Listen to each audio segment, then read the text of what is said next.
Saya melihat bahwa nyala api di bawah kaki Xiao Yan masih menyebar. Dan nyala api telah menutupi kehampaan.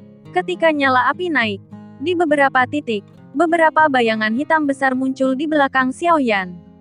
Bayangan hitam ini adalah Jiu Ying, Demon Sky Beast, dan naga raksasa berskala darah Yixue Kun. Tentu saja, 4 dewa Taiksu yang saling berhadapan sekarang juga telah menjadi salah satu anggota di wilayah Su. Dan mereka dapat dianggap sebagai Jenderal Xiao Yan yang paling kuat sekarang. 4 bayangan hitam yang tiba-tiba muncul di belakang Xiao Yan membuat semua orang terdiam. Setelah itu, Xiao Yan tidak ragu-ragu. Dia melangkah maju dengan kakinya. Dan kemudian dia mundur. Seluruh tubuhnya melonjak, membentuk pelangi yang menjarah, dan meraung ke arah Taiksu dengan postur absolut. Seakan saat ini, Xiao Yan sudah menang dalam hal momentum. Di tengah langit, Xiao Yan masih bisa melihat baju besi dewa palsu. Tetapi meskipun dia mengenakan baju besi dewa palsu, nyala api berkobar di sekujur tubuhnya. Di antara kelompok Taiksu, api membakar tubuh Xiao Yan. Saat Xiao Yan datang, Taiksu menatapnya. Sebagai salah satu pemimpin tim, dia harus melawan saat ini. Armor dewa palsu di tubuh Xing Hui menyebar seperti cairan, menutupi tubuhnya dan tutup kepala dipulihkan. Sekarang dia bersenjata lengkap, menghadapi ikan kecil yang berubah menjadi pelangi panjang mengaum. Dia segera bergegas keluar dengan tegas. Tidak peduli siapa kamu atau bagaimana kamu mendapatkan armor dewa palsu. Hanya untuk ini, kamu dikutuk. Sebuah suara yang dalam datang dari bawah armor Xing Hui. Orang yang bukan Taiksu dapat menggunakan armor dewa palsu. Armor ini sendiri adalah tak tergantikan untuk Taiksu. 3 kristal merah bersinar dengan mengesankan di dada Xing Hui. Dan kualitas armor dewa void-nya juga jelas berbeda. Bersinar dengan cahaya biru tua. Menghadap Xiao Yan, dia tidak memiliki rasa takut sedikit pun. Begitu dia mengangkat lengannya, duri tajam muncul di tinjunya, dan aliran kekuatan abadi beredar di tubuhnya, dan kemudian mengembun ke arah tinjunya. Dengan berkah keabadian, pukulan ini memancarkan gelombang kuat, yang sama sekali berbeda dari tadi, dan ada suara mendesis di kehampaan. Di bawah kekosongan Hao, keduanya berangkat ke Changhong. Xing Hui lurus seperti garis. Tetapi Xiao Yan berbeda. Setelah Xiao Yan melewati kekosongan, itu adalah api. Melihat sekeliling sangat spektakuler, keduanya juga bertabrakan dengan sengit di saat berikutnya. Musim dingin, suara teredam bergema di kehampaan. Tak satu pun dari mereka yang secara langsung dikalahkan dalam konfrontasi seperti itu. Tetapi keduanya menemui jalan buntu untuk beberapa napas dengan kekuatan yang kuat. Ambil armor dewa palsu Taiksuku. Kamu akan mati. Suara Xing Yang dalam dan dingin terdengar selama tabrakan. Ambil Void God armormu. Apa kau tidak tahu bahwa hanya darah Taiksu yang bisa mengendalikan Divine Armor? Xiao Yan mencibir dan perlahan terdengar. Kalimat ini segera mengejutkan Xing Hui. Dan kepalan tangan Xiao Yan bergetar hebat. Dan kekuatan terbesar dibuka di atas kepala kedua. Dampaknya membuat mereka berdua terguncang.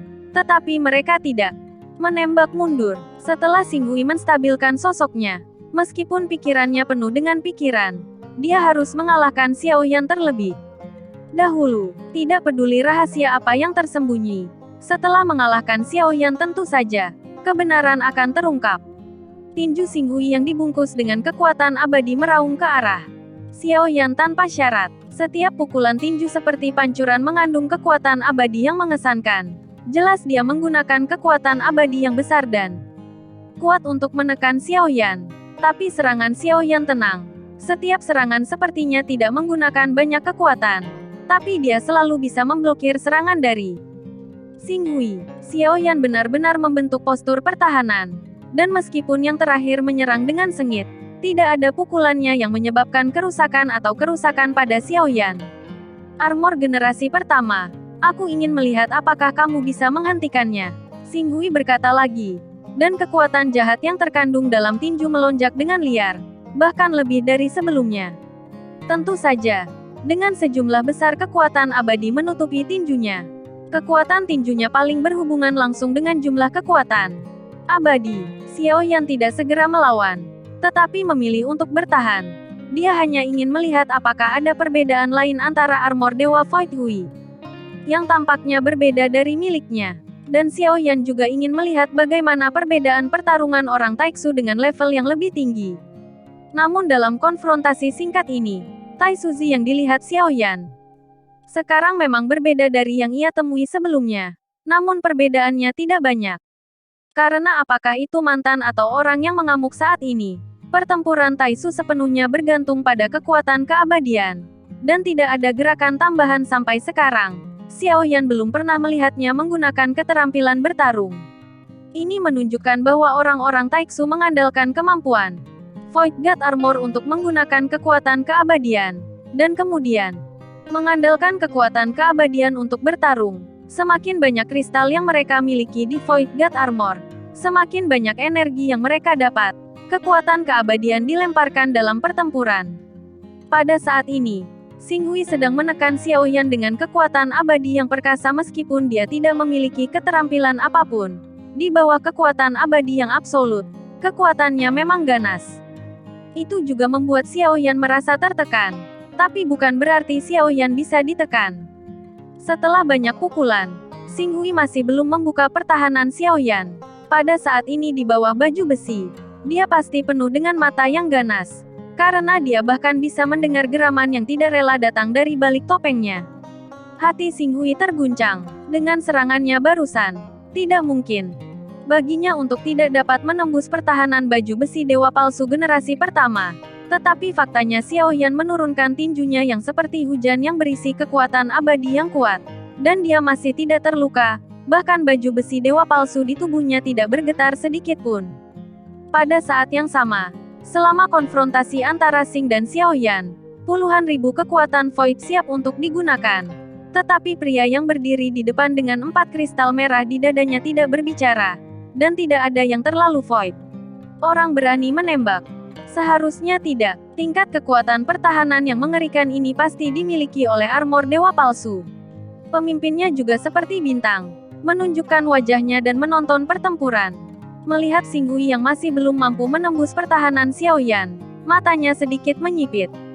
Mungkin hanya ada satu situasi seperti itu. Kekuatan fisik di bawah. Armor dewa palsu generasi pertama ini telah mencapai level tertentu. Dan tidak lagi hanya mengandalkan kekuatan armor dewa palsu itu sendiri. Pemimpin terbuka dan tertutup. Dan yang lainnya dengan rambut merah pendek. Jika tidak diperhatikan dengan seksama, memang sulit untuk menemukan bahwa orang ini adalah seorang wanita. Yang berbeda dari wanita biasa adalah dia memiliki alis pedang dan mata berbintang di wajahnya. Yang dia pancarkan bukanlah kecantikan wanita yang lembut, tetapi semangat kepahlawanan yang hanya dimiliki oleh pria.